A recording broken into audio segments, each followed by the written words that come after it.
Good evening, everyone.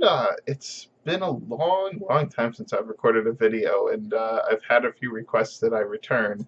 I've been doing a lot of reviews for season two of Star versus the Forces of Evil, and I just kind of dropped off the face of the earth for a while, and I kind of stopped doing them because the show got so much better.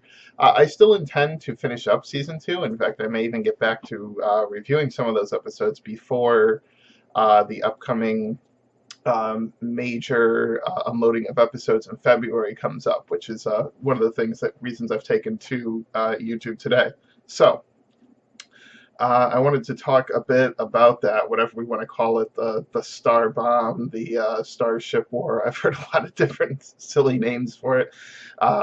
For anyone who's been living under a rock in the Star versus fandom, Disney is basically emptying the fridge out in February. They are going to be releasing a new episode, a 11-minute episode, every day. In February, every weekday, Monday through Thursday, including two full-length 22-minute episodes that will be at the very end. This release of episodes will go on for about 4 weeks and will draw an official end to season two. This sounds like a good thing on paper. The really worrying thing about it is that these episodes are being unleashed at 7 o'clock in the morning. That is when they are premiering. This, in my opinion, is a terrible thing, a terrible time to premiere new episodes. In fact, almost all of season two is premiering outside of prime time, considering that season two began during the summer when they were airing start at 10:30 in the morning, and then the middle of the season that finished up with Bon Bon the Birthday Clown. They actually got her back into a primetime slot, and now they're relegating her to a graveyard 7 a.m. shift, which is just awful. Disney has said that they will be running the episodes multiple times per day. It will not only be at 7 a.m., they will be airing the new episode every few hours or so. So there will be different times to see it. This is probably one of the issues with Disney XD. It is a good thing that they're going to air it numerous times, but 7 a.m. is a terrible time to launch it at. It kind of deflates the balloon. Most people are going to be, they're busy getting ready for school or work or something like that, and it's just too early in the morning. One of the things I don't like about the way that Disney XD is handling the property is I don't feel that they're really getting enough publicity behind it. They're not giving her the premium time slots that they're giving other shows like Avengers and Spider-Man and Star Wars Rebels, which are all IPs that Disney has acquired over the years, of course. But I don't know why Star is suddenly getting this kind of treatment. It's actually kind of worrying that the ratings may not be good. This is essentially a burn-off, and I know a lot of the fandom is celebrating the fact that we're getting all these new episodes in February, but honestly, this is really not a good thing. This is not the way a network treats a show that it actually cares about. Normally, a network wants to build up the release of a new episode, and from week to week, they give you the little preview that you'll see over and over again of on the next episode. And they're always drumming in when that episode's going to premiere, and it's almost always in prime time. And even XD has done this. They've done it numerous times with Star and Gravity Falls and Milo Murphy's Law and Phineas and Ferb back when that was still new. So this is a pretty significant change, and I would definitely say not a change for the better. Other networks probably handle things a little better. Nickelodeon, as much as a dumpster fire the network is these days, and how there's almost nothing worth watching on there outside the Loud House, it's in basic cable.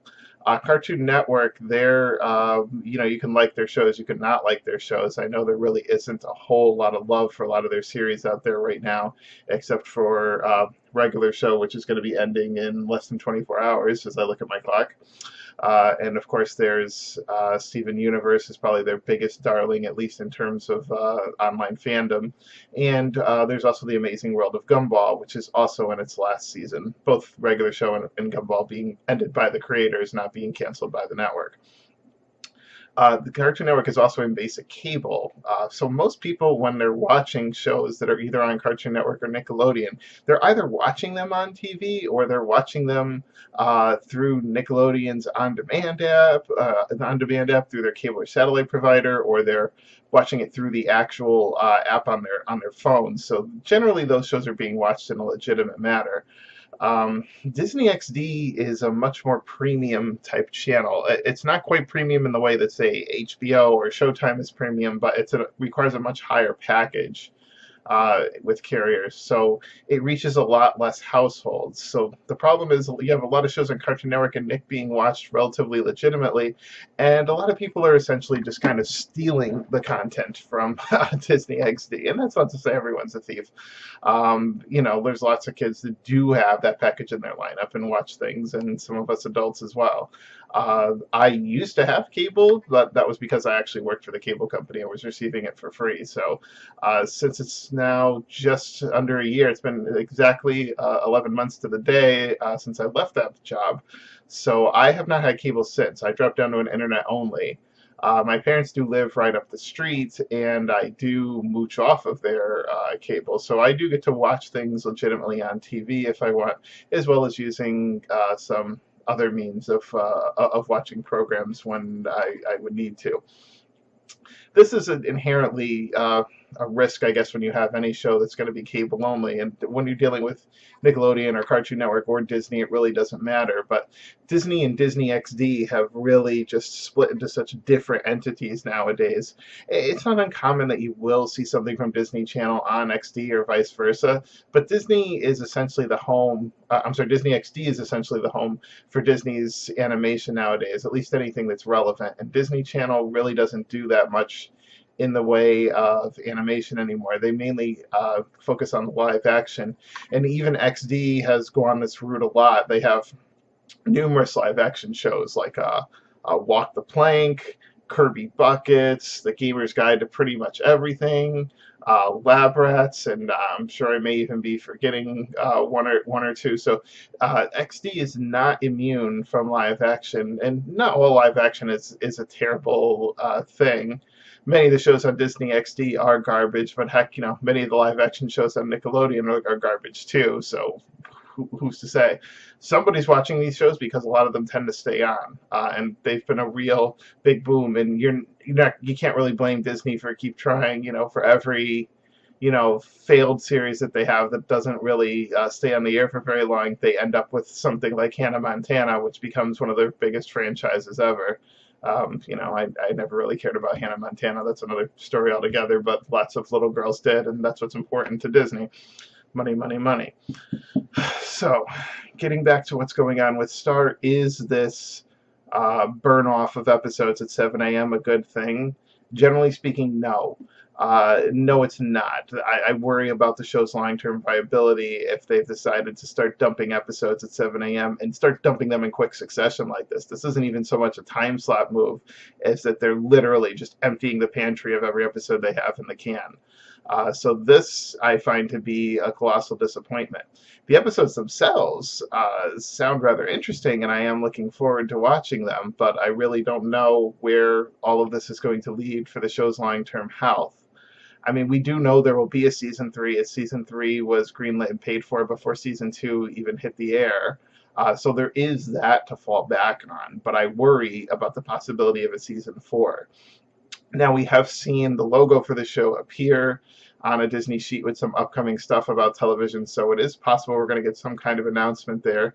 And just a few minutes before recording this video, it came to my attention that with the Lego Batman movies released into theaters, there's actually going to be a brief short with Star and Marco about turning off your cell phones before the movie airs, and that'll be in theaters. The Lego Batman movie does hit movie theaters in February. So this means that it is, in its own way, I guess Disney's providing some kind of support or some kind of marketing for the fact that they're doing this giant Star event in February, even if the timing is bad. So maybe it will end up being something good. Maybe Disney is a little more committed than they seem to be letting on at this point in time.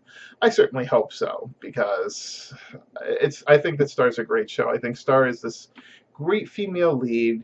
She's got all the things going on. I mean, she's got the traditional things. She's a princess. She's beautiful, but she's so much more than just those things. She doesn't just have her magic, but she's physically strong, as we've seen. She's not afraid to punch a monster in the face, much like Marco. She, for the most part, takes care of herself. She's far from a damsel in distress needing to be rescued by Marco or anybody else. And she's sort of kind of a role model. And the reason why I say she's a role model is even though she often makes a lot of mistakes, she does kind of end up learning from them a lot of the time. It kind of shows her as being human, or at least human, as the show would call us. So she's a flawed character. She's not perfect. She has little things about her, little quirks and foibles and bugaboos that come into play at times, and they really make her a good three-dimensional character. So this is a great, great stride forward in terms of female leads. And I really would hate to see a show with a strong lead like that get canceled.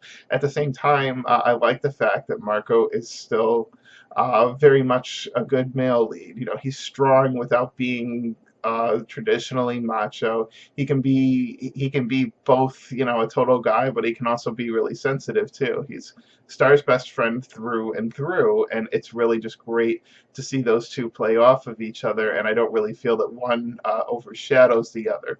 So they have this great, great friendship, and it really permeates the story. We haven't really seen anything out of Disney this good since Kim and Ron, going back a good decade or more. So keep that up, Disney, and don't take this show off the air. Speaking of Star and Marco, of course, another thing that's been going on a lot lately, and has had a lot of fuel fed to the fire. After Bon Bon the Birthday Clown, we had some official, I guess you could say, Jarco going on that's going to start to overshadow Starco, or at least become this other subset of the fandom.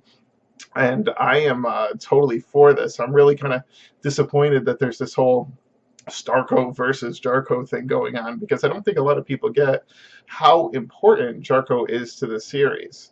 I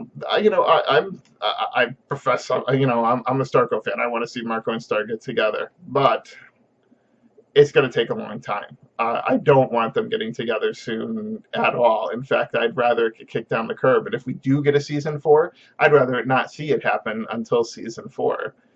Star's only been in Marco's life for roughly about 6 months, whereas Marco's been obsessed with Jackie Lynn Thomas since like preschool. He needs to go out with her, and he needs to go out with her for a while to really figure out what his feelings are. Jackie has just been this huge force in his life for so long that there's no way he's just going to forget about that in favor of Star. Also, it's been established in the series several times that Marco doesn't have romantic feelings for Star, at least not at this point. And that would make sense because he's been so focused on Jackie. He doesn't really see Star as a romantic desire. She's this girl that wandered into his life and turned everything upside down, but she did it to be friends with him. It's not that she was trying to become his girlfriend. And that's really not something that I think we're going to see happen for quite some time.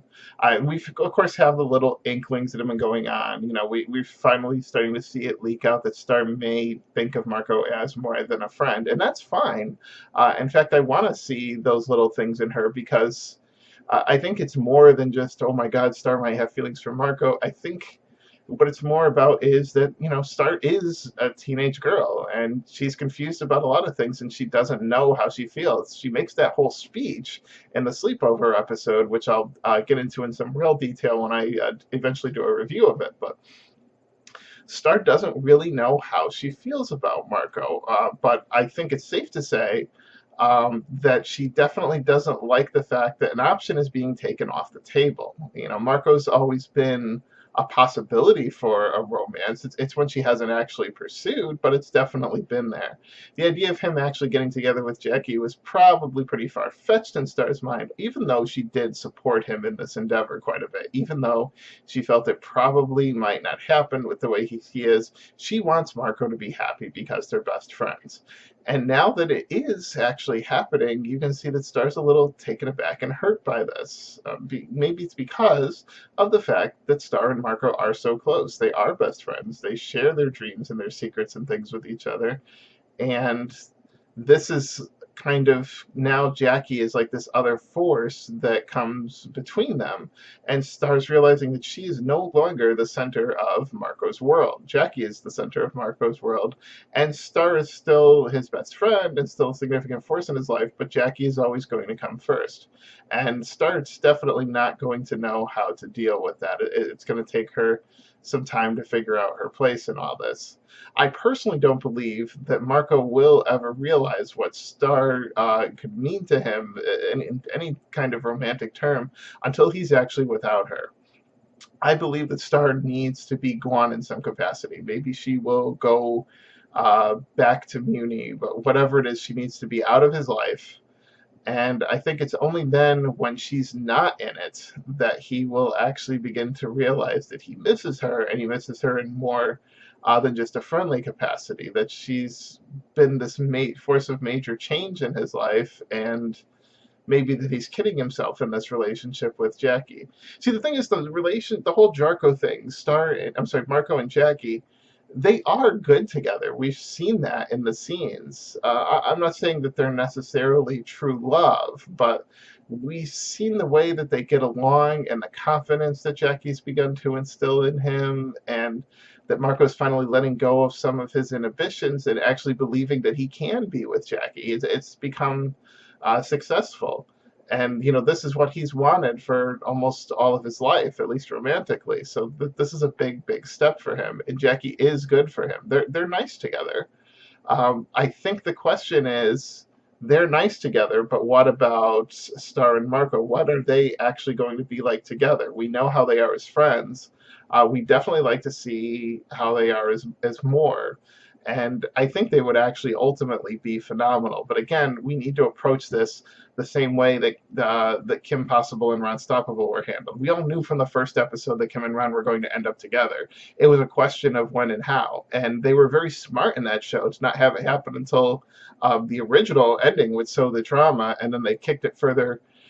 When they did season 4, they were smart enough to incorporate a full-blown romance between Kim and Ron into it, but not make that become the actual show. There really wasn't that much in the way of drama about their relationship in it. It was touched on in some episodes here and there, and they did have their ups and downs, but the show never became a soap opera. The Kim Possible show in season 4 was still very much a Kim Possible show. It wasn't, Kim Possible, the soap opera, or what ups and downs will she and Ron face now. It was still very much the same formula that had been all along, and the evolution and upgrade of Kim and Ron's relationship actually felt very natural and fun. And that's what we want to see happen with Star Versus. We want everything to be natural and fun. We want these characters to go together well. The cautionary tale is that I feel that Star is a much more of an unbalanced character in this regard. Kim is relatively level-headed. She is a type A personality, so she can be rather dominant. She can get upset. Kim is definitely flawed, much like Star. But Star is a little more unpredictable and a little more, I almost hesitate to use the word unstable, but that's probably not the wrong way to go about it. She really can be at times. So we don't know how she's going to react. If she and Marco become an official item, it might be something that she gets relatively obsessive about. We don't know. And I don't mean that she's going to get obsessive and that her whole world is going to revolve around Marco and she's going to identify herself by him, because Star is still very much an independent woman, and that's not going to change. Heck, if anything, she'd demand that Marco identify himself by her. But I worry that the show would have a little more trouble finding its balance with the two of them together. So I still want it to happen, but I think it's going to happen closer to the end. So if Disney is really going into burn-off mode, and if season 3 is going to be the end of the series, then I want to say that we can probably expect actual Starco probably in the middle of season 3. And then, from there it'll kind of coast into its ending.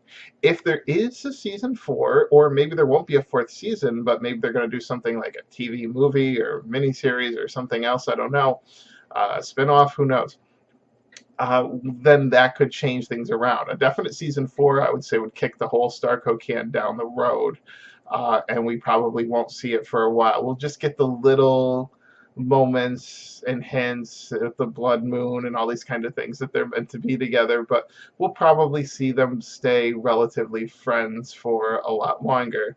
And if that's the case, I don't know how long Marco and Jackie stay together. I think they should be together for a while. I don't want it to end too quickly. Because I want their relationship to be realistic. I want Marco to be able to experience that relationship to its fullest, and maybe eventually break up with Jackie. And maybe it'll be that Star isn't the factor that causes them to break up. Maybe they break up on natural terms, and Star ends up being the girl that's there for him, and Marco will eventually, as his heart begins to heal, realize, what he actually has in Star. That would be something that could be good too.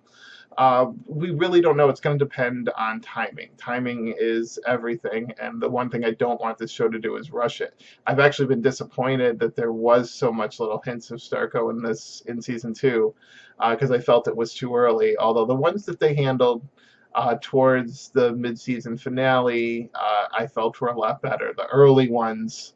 The ones early in the season I thought were huge mistakes, but then again, I thought most of the beginning of season 2 was a mistake with very little in the way of good episodes. And anyone who's actually still watching my channel at this point in time knows all about that. I've complained longly and loudly about them, and it'll be a little different when I get to reviewing some episodes that have actually been quite good, and I really can't find too many bad things to say anymore. So that is something that's going to be coming. So this is where I stand on a lot of things. I feel that the show is kind of at a precipice with this whole big February event, and it could potentially be a good thing. Right now, I consider it to be a very bad thing, but, who knows? Maybe it's just an experiment on Disney's part. Maybe they aren't about to let go of the show altogether. I guess we'll know when Disney gives its television conference coming up, which I believe is in March. If the show is mentioned there, then that's a good thing. If we don't hear anything about the show at that conference in March, I would say you can pretty much expect the show is dead after season 3. If we do, then that could end up being a good thing. The little theatrical short about cell phones coming up, that's definitely a positive, especially since its launch is coinciding with a movie coming out in February, and that's the Lego Batman movie. So a lot of people are going to see that. It's going to remind a lot of people about this event that's going on. So that's definitely a positive thing and good marketing on Disney's part. So please market it a little more, Disney. Could you put some advertisements up for this online? Can you try to get ambassadors out there to get the word out? It needs to move from just, internet fandom, and it needs to get more into the vernacular. We really need to get an idea of how popular Star Versus is.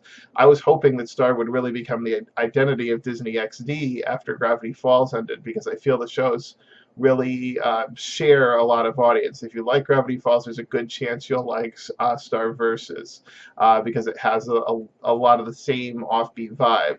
The shows themselves are quite different, and that's a good thing, but I feel that the audiences, that there's quite a bit of overlap there, and I'm hoping that we can prove that there is a good market out there for Star, and that she's a good successor to the throne that Gravity Falls vacated when Alex decided to end it a little early, which I still think him ending it and not doing a season 3 was a mistake.